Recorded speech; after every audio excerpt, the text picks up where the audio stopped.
Hello, I'm Mantastic and Fantastic, and today I'm going to be talking about the Monster Hunter collab that is coming back to North America on Monday.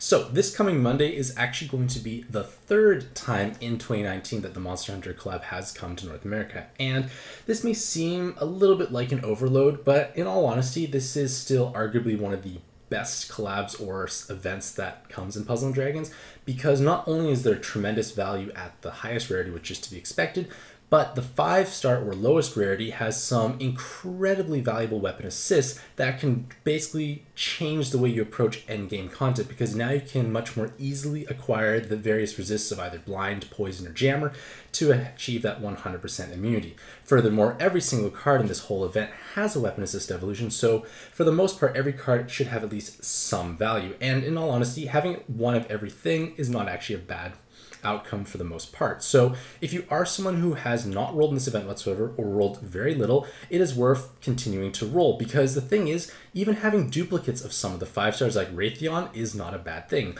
I have several, and it's useful because I don't have to break inherits as often when I switch between teams, because otherwise it becomes a bit of a hassle and more tedious because you can't swap in and out as readily.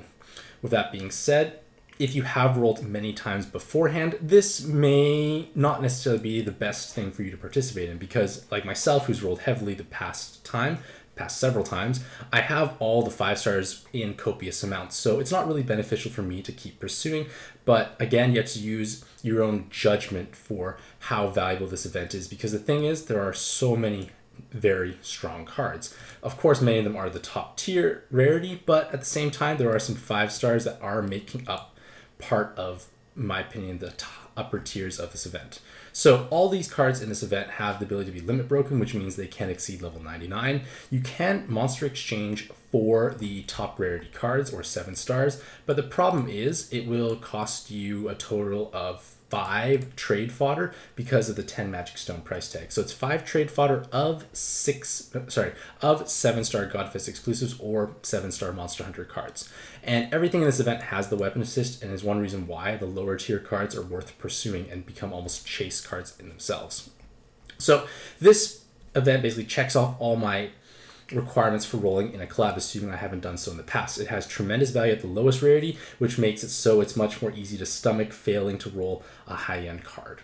So there are 2 brand new 7-stars and 1 single new 6-star card. In this full-length video, we'll talk about every single card in detail, so this will be a modest period of time. So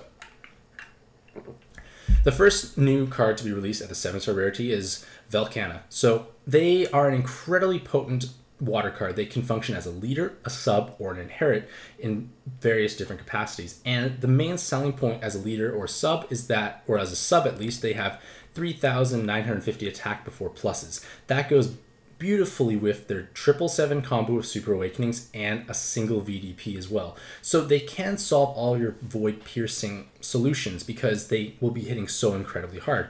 Obviously, if used alongside other VDP cards, it makes it much easier, but the point of the matter is this can solve problems. So if you are using something that is water-based and you have difficulty with VDP potential, Vel Kanna can solve those problems.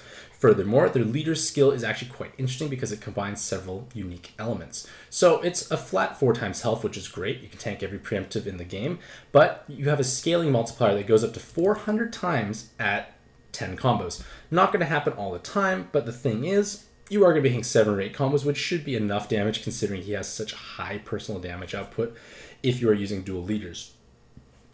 Furthermore, if you heal 100,000 health from Heart Orbs, not from active skills, you will enjoy a 57.75% damage reduction shield with dual leaders. So this is actually more effective health compared to like Dark Metatron or Fatalis, which is basically setting the bar even higher. We've never had this threshold of effective health beforehand. Of course, it does come with some restrictions, but we can solve these healings problems.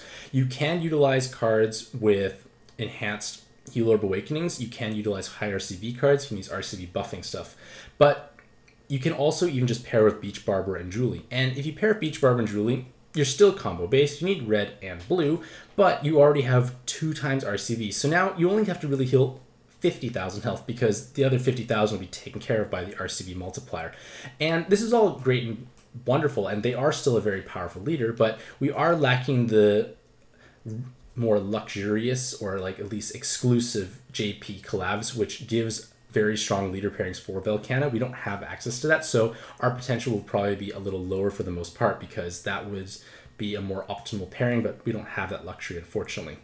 So basically the idea is you can offset this healing issue if you are able to find healing solutions. So one great solution is utilizing Mel. With Mel, you can match 4 connected enhanced heal orbs, and then you're able to basically propel your healing output much higher.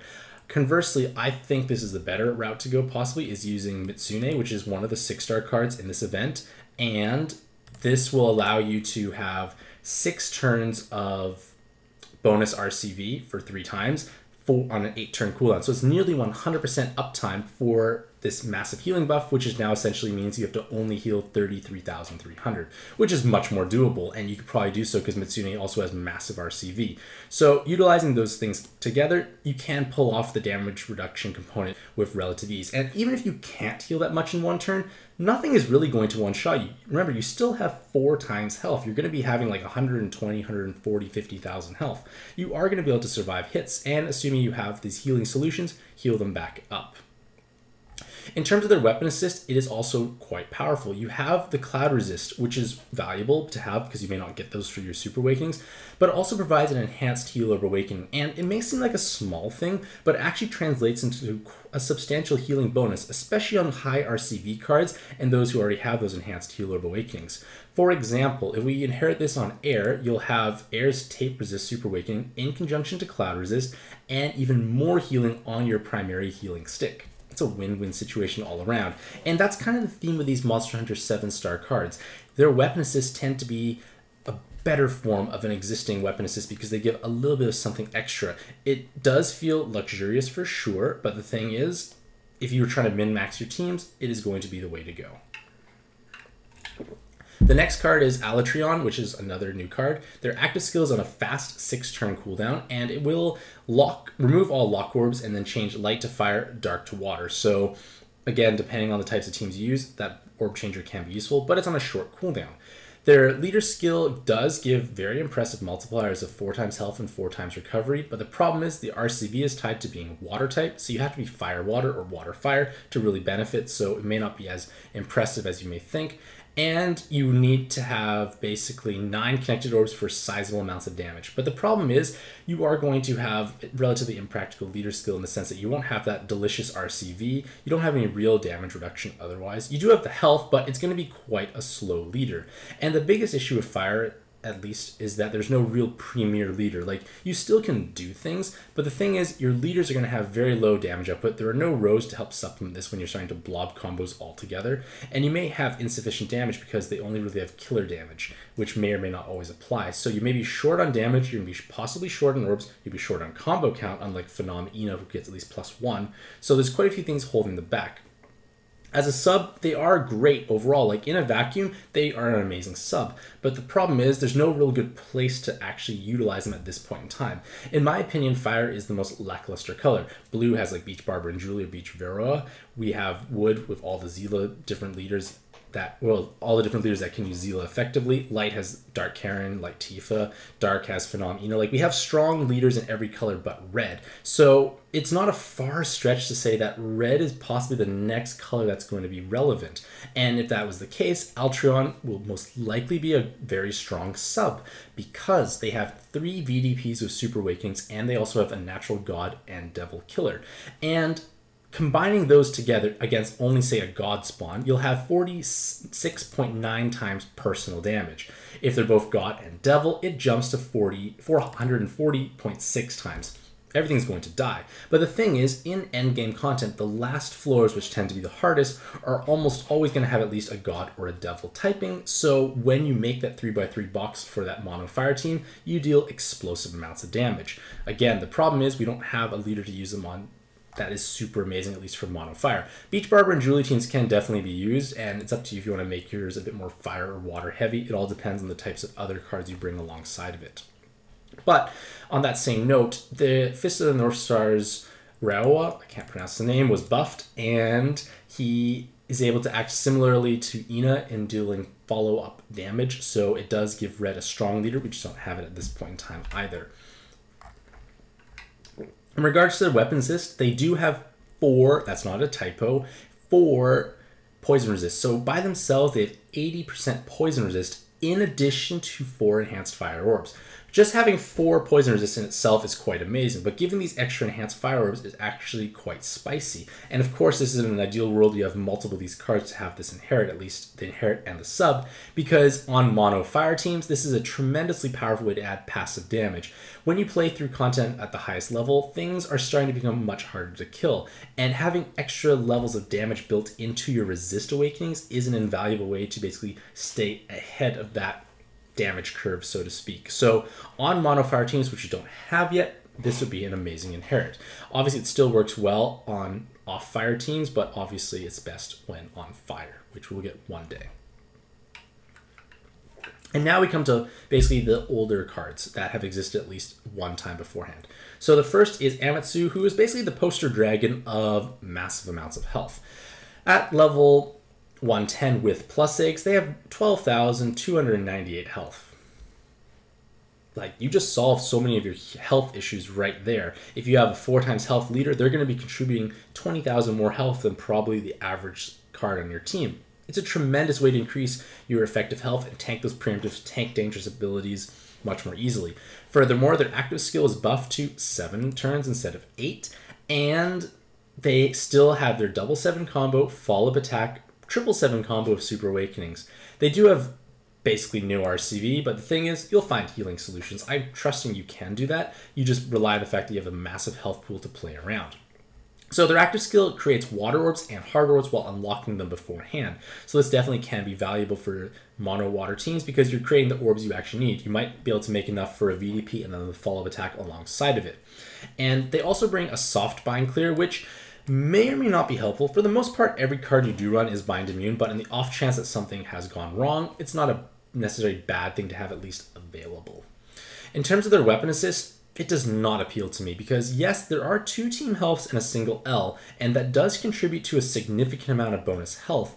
But the thing is, inherit slots are quite competitive, and for the most part, having direct resist either like through Jammer, Poison, or Blind, Cloud Tape, they counter those mechanics seamlessly. You don't have to spend active skills, and that's the best way to counter something is through Awakenings.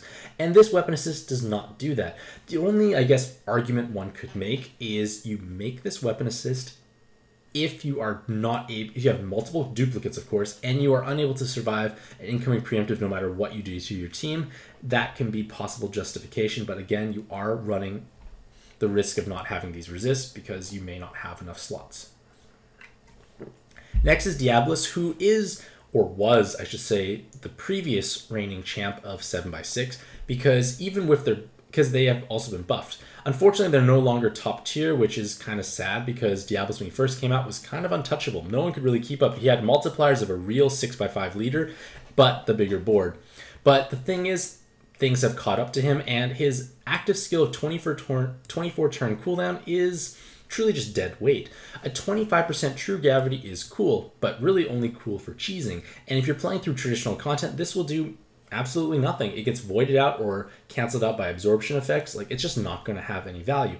And with 24 turns, good luck charging that up to anything relevant within the dungeon. It's just not going to happen. So you have one completely dead active skill slot in your team, and that is a large drawback overall. And the thing is, even though their leader skill was buffed, it's not buffed enough to keep themselves at the very top. They do have 9 times attack, which is pleasant, and they also have 25% damage reduction when you hit 8 or more combos. No color restriction, no typing restriction, very open-ended, the best generalist there is. And they do also now give +2 combos when hitting 6 or more colors, which is basically 5 colors plus heal. So yeah, you clear the whole board, 2 more combos. May not necessarily be what you're looking for if you're and the thing is, Diabolos can use any colors team, and you usually try and make them one color in order to really focus and concentrate your damage, because monocolor is superior to rainbow overall for the most part. And if that's your plan, you're going to be using bicolors or tricolor board changers, and you won't actually tap into this extra aspect of the leader skill, so it kind of just goes to waste overall. Like, rainbow leaders do have issues. Like, I guess you could use Diabolos for that, but again, is +2 combo count really what you need at the same time? If it was another layer of damage reduction, things might be a little different. But in essence, they are the most flexible 7x6 leader. They do have gigantic amounts of weighted stats, and you don't have to own it like any other 7x6 leader. You can pair with a friend. But the thing is, he doesn't really pair with anyone that's going to take them to the next level. Like, you could pair with Zila Kitty, but double Zila Kitty is more than enough. You have more than enough combo counts built in through your Zila actives anyways. You don't need the bigger board. And there's just no real reason to pair him with anything at this point in time. By comparison, Tifa from the Final Fantasy collab is arguably the best 7x6 leader in the game because she has an incredible synergistic pairing with Dark Karin with 12 times RCV, huge amounts of attack, bonus movement time, and some effective health. Like, it's just an amazing team combination overall, and it just makes both of them perform better, and Diabolos is not doing that, so he's just a nice generalist but not as specialized necessarily.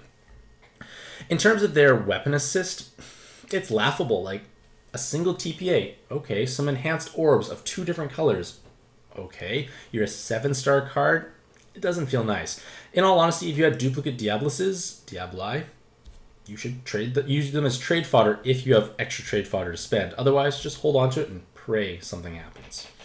Next is Nergigante, and they are an incredibly strong mono dark sub, and I'm not sure why it shows 4. It should show 3 enhanced dark orbs. There we go. I guess I just had an older page. I had a typo. But the point is, they're an amazing mono dark sub because their active skill does so many things that are wonderful at the same time. They make a column of hearts and a column of dark orbs, and then 4 turns of dark skyfall buff. So you're solving quite a few issues. You have an immediate follow-up attack, most likely enough dark orbs to form that VDP. Bam! Explosive damage, kill the spawn. Bonus dark orbs falling down for even more spectacular damage. Furthermore, there are 3 enhanced dark orb awakenings, and that follow-up attack will give them tremendous amounts of utility. You're adding passive damage to your team. You're adding a follow-up attack. You're also giving some orb movement time. And then he can contribute some damage with a 7 combo super awakening. And he does have, or he or she has spectacular weighted stats at 1562, along with a nice healthy spread between all 3 stats. So it's just a nice support card all around. The only main drawback is that, well, it can be hard to fit on dark teams. The thing is, dark is a very competitive color right now, and there's so many strong dark cards. And when you're trying to fit in things to, say, your Phenomenon Ina team, it may or may not always be available. Of course, the thing is, like, he does cover wood, which you think is nice, but the thing is, air is a basic staple. Like, you can't not use air. So you're going to have that as wood coverage. At least with Phenomena, with air included, you have 4 out of your 5 colors. So you could use Nergigante, the red sub-attribute card, which is usually Hiei, and then another card. So it is still possible to fit them in, but just be aware that dark is super competitive, and the column of heart orbs is not as important necessarily. If you're trying to flood the board to deal maximum damage, you don't care about hearts. So it may not necessarily be the active you want, but it's on a reasonable 10-turn cooldown. The Skyfall buff can be quite meaningful when pushing through the last few floors, so it's still quite a powerful sub to utilize overall. As a leader, it's a 5 orb 1 enhance, which is just it's just not a leader skill you want to think about at this point in time. And for their weapon assist, they do include a skill boost, but the thing is, this is almost identical to Amen in the sense that it includes an enhanced color orb awakening and attack. So for 750,000 monster points, you could have this almost the same weapon assist. You will have a shorter base cooldown of Amen, but the thing is, it's farmable. Nergigante, not quite so much. If you have Nergigante, I would keep them in their base form and utilize them as quite a powerful dark sub. Next is Zinogre. And Zinogre is a strong rainbow leader and a strong rainbow sub, but again, as I mentioned before, rainbow is not necessarily the strongest playstyle at this point in time because they do face quite a few issues. They have activation inconsistency, they have difficulty making VDP, even just sometimes follow-up attacking after a board changer may not be possible because you have such a bad distribution of orbs. So they do face quite a few issues, but if you can build a rainbow-based team, they can function reasonably well, assuming you can overcome those problems. And Zinogre gives you a Fujin-style active skill, so a damage absorb void on a 24-turn cooldown, along with a board changer of all 5 colors, no hearts. The board changer is not so great because you can't even follow up attack and kill the resolve spawn, so that's not the best, in my opinion. I'd rather have hearts included so you can at least heal and deal damage. But it is offset by the fact that they have skill charge, so in theory you could charge this up in 12 turns. Very nice for dungeons that have repeat damage absorption spawns with at least some spacing in between. In terms of their leadership potential, they boast exceptionally high multipliers. They have 441 times attack, along with 68.36% damage reduction for 2 different components. They do that when matching 5 or more colors, which is not always available, unfortunately, or when matching 7 or more combos, which should be doable all the time. So you will always have this damage reduction component, at least one part of it, but the thing is, you only will have 9 times attack with dual leaders if you fail to match all the colors required. That's not necessarily the best place to be at. 9 times won't kill anything, and that is a little problematic.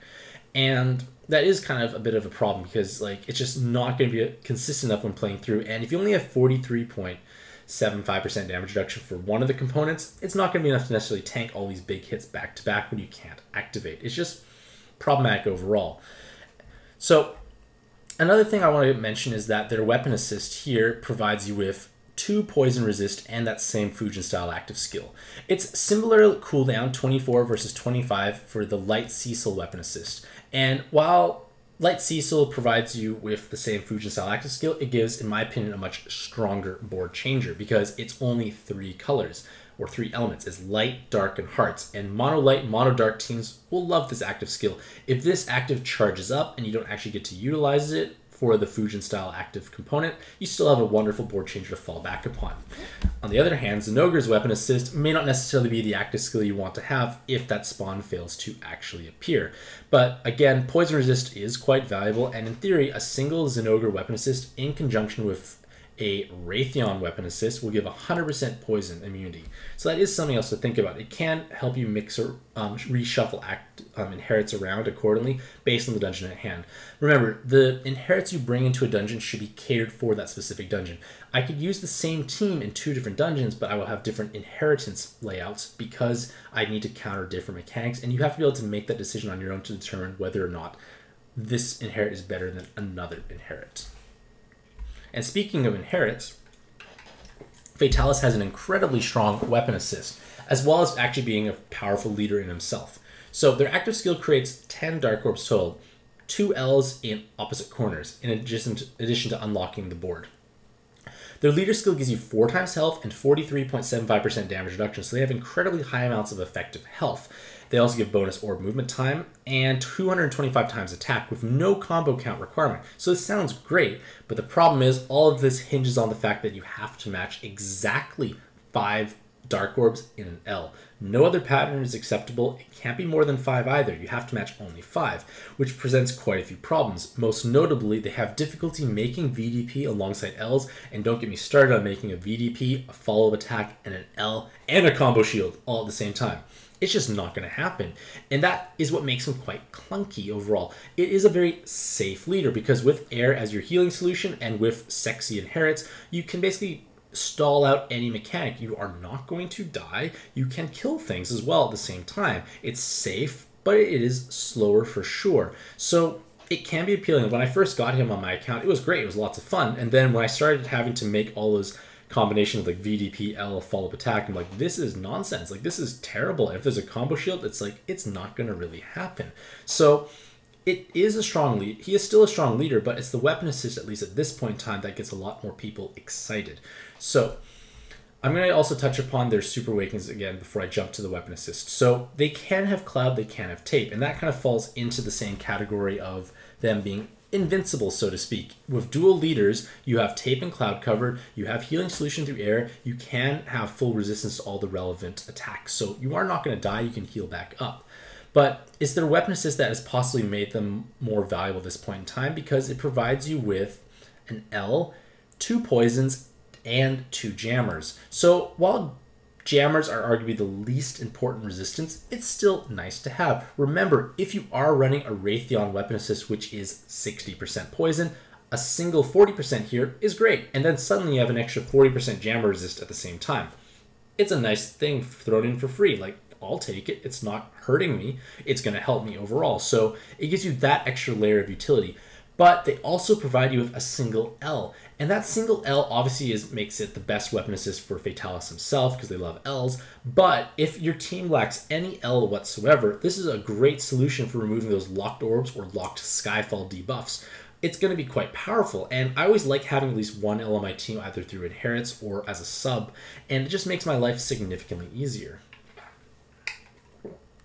One thing to keep in mind is that blind resist is arguably the most important aspect overall, but the thing is, I would still use this on my Phenom Ina team. I haven't converted my Fatalis yet. I kind of feel a bit hesitant because I've put lots of experience into it in Latents, but it may be something I consider moving forward for my Phenom and Ina team because, well, 10 Dark Orbs is amazing. It's guaranteed full activation. It's guaranteed a VDP, which is enough to kill a floor most likely, so it can be tempting because it does provide pretty nice resists overall. Next is Akantor, and upon their debut, I didn't like them that much. The leader skill didn't do so much, and their weapon assist I felt was not necessary, and that was for the most part relatively true at that point in time. But things have definitely changed. Their leader skill has been improved. They have a comically high 625 times attack, but it doesn't really impress me because the thing is, it's like you're playing a blob leader. You have to match fire or dark orbs in a blob, and then you also have to match 4 or more colors. You've got 2 modestly restrictive activation requirements put together, and when that occurs, it makes it a very inconsistent leader overall. Yes, you can deal spectacular amounts of damage, but you're not going to activate all the time, and you're going to have some issues with combo count. One thing that makes Phenom and Ina so strong as a blob leader is the fact that Phenom gives +1 combo, which makes it much easier to overcome combo shields or tap into 777 combo cards. Yes, the 625 times is probably enough to kill many things, but being able to actually utilize your awakenings is quite valuable as well. But what doesn't necessarily get me excited is their leader skill, but their weapon assist. Because their weapon assist provides you with a team health, team RCV, and 60% blind, which may or may not be the most important resist to have moving forward at this point in time. They also can be a potential future Rao sub for Fist of the North Star when it comes back, because they have the right colors, and they have a useful active skill on at least a short cooldown, which you could possibly inherit over. But I want to dive a bit more into this weapon assist and why it's so powerful, even though it's nearly identical to a 5-star card in this event, because it does provide 60% blind resistance, which is important because sticky blinds or super blinds are incredibly dangerous, and there's no real good solution for them outside of really having these awakenings. In theory, poison orbs can be just healed through. If your RCV is high enough, look at Tifa plus Dark Karin, 12 times RCV is probably going to mean you're going to be able to out-heal the poison damage anyways. So poison resist may not necessarily be as important, but you need to actually cover these blind resists. And the thing is, giving you 5% more health and 10% more healing while covering a key aspect is incredibly strong. And that, like I said beforehand, this is the trend of these 7-star Monster Hunter weapons. They want to add this extra level of value overall because they have an extra thing alongside of it. So if I had Akantor, I would make this weapon assist in a heartbeat because, for example, my Phenom Ina team does struggle. They just barely make the health threshold needed to tank going once preemptive and Altarina 2. With this weapon assist, instead of the 5-star equivalent for 60% blind resist from this event, I'll have even more health, and that gives me more flexibility. I have a bit more wiggle room. I also have more healing potential, so I can replenish that health more easily. It's just a way of min-maxing, and that's what it really is. It's min-maxing. It's not necessarily going to be relevant for many players, but for those who are pushing through new content for at least themselves, this can be an amazing solution overall. With that being said, I'm not sure how long that trend will last. Maybe we'll get to the point where leaders don't need this extra oomph of health to succeed in current dungeons, but at this point in time, you can be facing a lot of stress meeting those needs. And then lastly, if I'm not mistaken, for the 7 stars, there's a lot of cards in this event, is Yamasukami. So they did receive a leader skill buff. They do have 4 times health and 576 times attack. Wow. They also have +2 combos or +4 of dual leaders when you fulfill their activation requirements. This sounds like a dream leader. What's the catch? The big catch is you have to match 6 or more connected wood and light orbs. If it was just wood or if it was just light, much more doable. When it's 2 separate colors in a heavy blob amount, it's not going to be easy. Yes, combo shields will never be a problem for you, but having the correct number of orbs for activation on a regular basis is not going to happen. Because the thing is, let's say you have 5 wood and 5 light. What are you going to do? You're not going to match the wood and light. You're going to kind of hoard them in the bottom and just minimal combo at the top of the things that you don't care about and hope something falls down without accidentally erasing what you saved at the bottom. Your 4 times health will definitely help you tank it, but you kind of get the idea. This is an incredibly slow and cumbersome leader overall, much more orb hungry than Fatalis, who I've already alluded to as being cumbersome and orb hungry. This is taking it to the extreme. And yes, the bonus combo count's a cool mechanic. I thought Gung Ho was going to take this a little further. They did take it further with Beach Varroa, but I feel like they jumped on the train of built-in follow-up damage. Look at Ina. It's so strong and powerful. Gung Ho's realizing that this is what people want, an easy time clearing hard content. Plus combo count is cool, but it's not offering the same easy solution, which is going to make chase cards. So I feel like they kind of put the brakes on for the plus combo count leaders. I guess Phenom kind of counts, but it's not as dramatic as Beach Varroa or the +2 here. But the point of the matter is, the Gung Ho I feel has shifted their attention elsewhere. In terms of their weapon assist, it's another skill boost with 2 Wood Rows, but at this point in time, no super top tier Wood team really wants Wood Rows that much. I guess if you use Yo, it does help, but then again, why would you want a skill boost for that team? It's not really fulfilling things. I would just buy Almond for 750,000 monster points. So I would just keep them in their base form and pray they become relevant next time Monster Hunter comes around. So the 7 stars are the longest to talk about because they tend to have the most components to them. Many 5 and 6 star cards are a bit faster to talk about, or they'll be expressing things that I've already touched upon beforehand. So the first new 6 star card is Rajang. So they have a brand new big button. It's 500 times attack on one enemy. Wow. You can button through even more content or hit just even harder in those regards. Pretty amazing. It's outpacing current options. And they made this as a 6 star card so people are forced to roll. They can't monster exchange for it. They also have a powerful 7x6 leader skill if all you care about is combo count, because they give 18 times attack at 14 combos. Unfortunately, there are no defensive multipliers. They have sparse awakenings, and even if they have double 10 combo awakenings, you will see big numbers. You have no defensive utility whatsoever, basically. There's no damage reduction, no other aspects being brought. It's just pure damage. And big numbers are cool and all, but the thing is, if they have a void mechanic, which is incredibly common nowadays, it means nothing. If you don't have that 3x3 VDP awakening, you can't do any damage. So he becomes kind of pointless. Like, why would I want to run this sub if he's not actually contributing any other utility and just blind damage doesn't do much? I would rather run a Zila over him. The maximum damage is going to be lower, but the thing is, it's much more reliable because 10 combos really only happens on 7x6 boards, and Zila can at least pierce through while having follow-up attack and a much better active skill. Remember, this 25-turn active skill is kind of like Diabolos. It's dead weight outside of farming situations, so it's not going to be helpful in that regards. But thankfully, they come with an almost equally outrageous weapon assist. So their weapon assist provides you with an amazing minus 5,000 health awakening. So you're like thinking, wow, he's already made my team weaker. He better have something amazing alongside of it.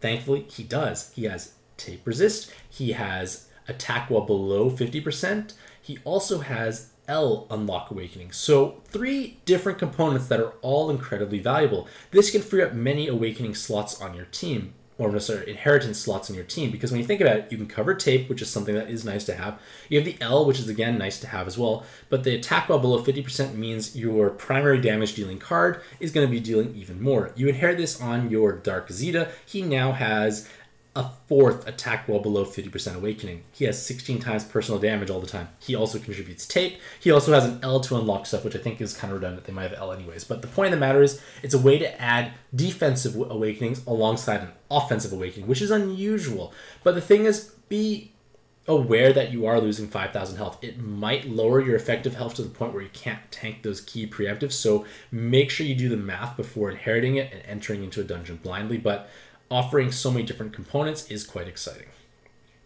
Next is Karin, and for the most part, I really only want to look at their weapon assist. They don't do much else in their other forms. Like as a leader, you could say it's a no Skyfall light row farming leader, but there's so many great farming leaders nowadays. I rather use Almond and swipe things. It's easier, or Almond's 7 combo with a bicolor and double row maker. There are many ways to farm more effectively. But their weapon assist may have value on Tifa teams. So, as I mentioned before, combining defensive with offensive awakenings can help teams push out more damage when they're just struggling to get by through various spawns at this point in time. So, the 3 light rows pay dividends on those Tifa teams because they are a 7x6 leader who often makes light rows. So, having an additional 3 light rows on top of what you already have can provide meaningful damage. Furthermore, they have what are arguably the more important resists. They have blind and poison. Yes, you're missing out jammers, but again, that damage boost may be justification enough to actually utilize this weapon assist. Conversely, if you really need that jammer resist, you can always fall back upon the farmable Trojan horse, but it does give Karin a niche amount of value overall. Rathalos is going to suffer similarly to what Alatreon, the new red 7-star card, is. Basically, he's a reasonable damage stick with 777 combo, but he provides team health, or he could have 2 team health with 777 combo with enhanced fire orbs. It's a way to add damage, it's a way to add bulk, not a bad option all around. Problem is, no good place to utilize them on. Their weapon assist is, in my opinion, really not necessarily going to work unless you're willing to accept that you can have less resistances. Because anytime a weapon assist does not provide resistances, you're often running the risk of being short on a certain metric. So you're saying, I'll be short on a certain metric unless I have cards with base resist, which doesn't really occur too much for fire, in order to have extra damage and some extra health. You have to weigh the opportunity cost of whether or not this is valuable. At this point in time, not valuable because there's no real team to use it on. Next is Glavine, and their whole appeal is going to be their weapon assist, so I'm going to jump right there. They have tape, which is again is situationally useful, but they have double enhanced material killers. And with 2 enhanced material killers, that means it's 9 times personal damage for the owning card. It is niche to have overall, but the thing is, when you need it, you have it. It's an amazing solution. Again, it's not something you want to use every day, but it is a powerful thing to have. Tape resist may be situationally helpful as well for a certain dungeon, or just give you a nice inheritable tape resist option. Next is Mutsumi, who has risen in strength in my opinion, just because Vel Kanna and blue teams are just more powerful, and having a strong healing solution is important. So their active skill gives you 3 times healing for 6 turns, and having healers more likely to appear at the same time on a short 8-turn cooldown. So you have nearly 100% uptime on your healing buff, which is important because now you're healing 3 times more. Healing should no longer be an issue, and as mentioned before, it is basically a nearly essential sub for Vel Kanna. Your healing threshold, instead of being 100,000, is really 33,300. Much more manageable to heal that much, considering the fact that Mutsumi has such a high amount of RCV, as well as a team RCV or 2 team RCVs through Super Awakenings. With that being said, there are many other healing solutions available, so they do face stiff competition, and their active skill is how they get more healing. Mel passively provides healing through their Awakenings, which does give it some them advantages in those rights. But Mutsumi, again, has better weighted stats, and the looping aspect of the RCV buff can be helpful because being able to buff your health, RCV, means you overwrite debuff. So if you get hit by a very large RCV debuff, you can completely cancel it out, and then you're on your merry way. It's something to keep in mind that you have this aspect. Furthermore, the Skyfall component overwrites Skyfall debuffs from enemies. Let's say they are forcing you to have, say, only wood, like you find Kaede or Sumire and Altarina 2. They force you to have only 4 color Skyfall. With Mutsumi, you overwrite that, hard orbs fall down. Some of the problems can be alleviated. In terms of their weapon assist, it's basically like saying, I want to heal lots. I give you 2 team RCVs and enhanced heal orbs. Just be aware, like I mentioned beforehand, if your weapon assist does not come with resist, you are going to be short in a certain metric, so only utilize these weapon assists if you're okay with being short on certain metrics, unless your team has something really special, or you have the more luxurious 4 resist weapon assists that allows you to cover things and have possibly a slot available. Valfalk it's a TPA weapon assist. You have a strong attack multiplier, but you only have 4 seconds orb movement time, and there's no way to improve that. So it's kind of like saying, I have skills to pull off this leader. I can solve boards quickly, I can deal big damage. It's cool in ranking dungeons or when you want to flex on your friends, but other than that, no real practical applications. And as far as weapon assists go, it's a single TPA, a single blind. Blind is nice, but if it was 2 blinds, maybe we could justify it. 1 blind, it's much harder to work around because you're going to be short on so many other things. Next is this blue character here. They give you 5-turn Awoken Bind Clear, and a board reshuffle. Board reshuffling is the best when you're facing sticky or super blinds. But the thing is, I've made lots of references to how valuable blind resist is, so that means you're probably going to have it. So this reshuffle does no good. It's just a 5-turn regular bind. And when we're looking at their awakenings, they give lots of health, but health is nice. Doing other things is nicer. And then we look at their weapon assist. So their weapon assist can function actually kind of like Karin does for mono water teams that want to actually match rows on a regular basis. It's kind of like what Karin does for Tifa. So again, if you are that type of team, this can be useful. With that being said, you are missing blind. You have jammers instead of blind. You have jammer poison instead of blind poison. Not as strong of a combination, but at least it gives them some value potentially. Brachydios is a card that has been, in my opinion, propelled without any buffs whatsoever. So they are still the incredible large button of 300 times attack with an exceptionally high base attack value. They also have the potential to create 2 rows of jammers, which can be utilized with mono board changers to form 7 combo VDP board. So let's say you have a mono light board of all yellow, use double jammer rows, you rearrange it, you have 7 combos with a VDP. Interesting things you can do with double row makers. Furthermore, they have double Devil Killer and then double 7 combo through their Super Awakenings. So they actually can act as a tremendously powerful devil killing option, as well as being able to use Devil Killer latents to propel that damage even higher. With that high base attack, they can do a lot of things on farming builds. Furthermore, their weapon assist actually has merits on your mono light teams, which I'll explain shortly. So this 300 times attack is incredibly strong, and in theory you inherit these types of weapon assists on cards with co-op boost who have naturally high attack. Brachydios already has the co-op boost. Brachydios already has the naturally high attack. So what you do is you inherit a co-op boost weapon assist on top of Brachydios to further multiply his attack value, which makes his button even stronger.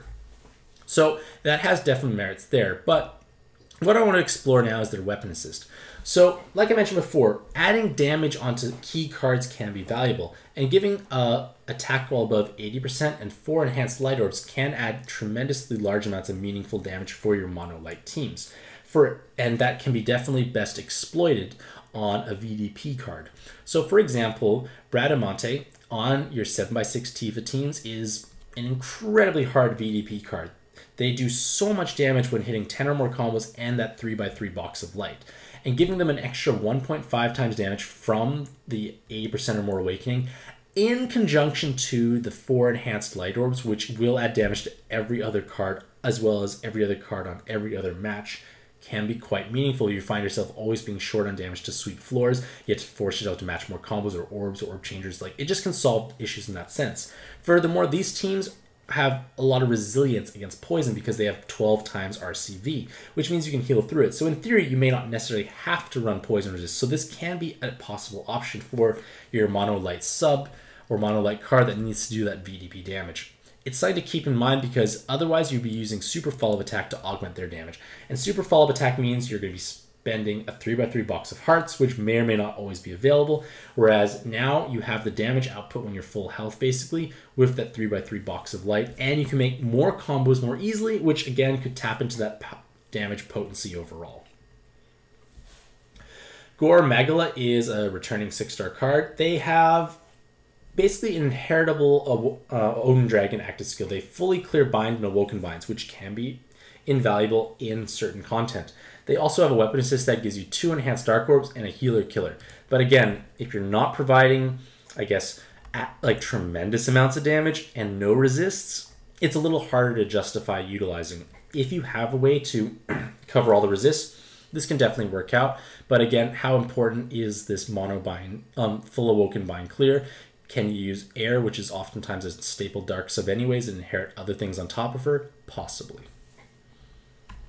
And then the last 6-star card is Sergios, and they have that built-in follow-up damage, but the thing is, their multipliers are so much weaker compared to Ina. It's still a thing. It still can sweep through content. It does provide modest amounts of damage output when you hit 7 or more combos, along with having effect 2 times health.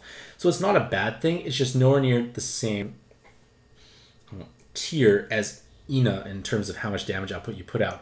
Furthermore, his follow-up damage is not true damage, and this is important because if you're facing a spawn of exceptionally high defense, Sergios's follow-up damage will do 0 because it gets all resisted by the defense. Then you don't kill the resolve spawn when they're at 1 health. Bad things will happen.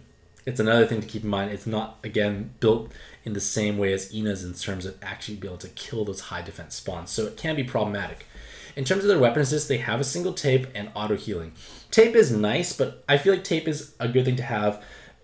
I feel like I've never really pursued tape as a mandatory thing when playing through like Alt Arena 2 or Arena 5. It's just nice to have if possible. So I feel like this weapon assist wouldn't be something I would be pursuing on a regular basis. But on the bright side, they have a pretty nice orb skin. So now we come to the 5-star cards, which are almost exclusively going to be utilized as inherits. So I'm going to be looking at them from that point of view. So the first one is Raytheon, who is the poster child of incredible 5-star collab cards. Like, all 5-star collab cards want to be Raytheon because they provide you with 60% poison resist and a long base cooldown. It's 12 turns when max skilled, so it's even longer unskilled. And they provide you with poison and 2-turn delay. So both components are not the greatest, but we just want a longer base cooldown so it doesn't charge up, so we can use the base monster's base skill instead of having this inherit, because you want to have the 60% poison resist. It's one of the reasons why you want to roll, because they are 5 stars. They should be reasonably common. If you don't own Raytheon, I strongly recommend you at least try a few times to get Raytheon, because she will make you progress much more easily through dangerous content.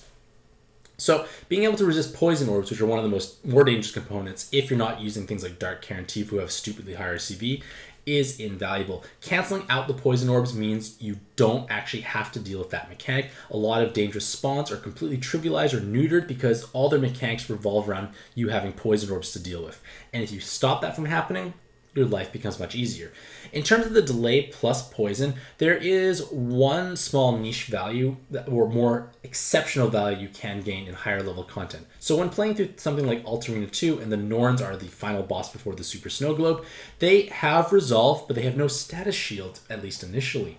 So if you use Raytheon, you give yourself a couple of extra turns, which could be nice, but then they're poisoned. So that means if you one-shot them and trigger the resolve, leave them at 1 health, that poison will go and then they will die. It's a niche thing, but it's worth being aware that it exists and it can help you overcome those encounters. Conversely, if you are playing through high level content, there are still floors which are useful to delay.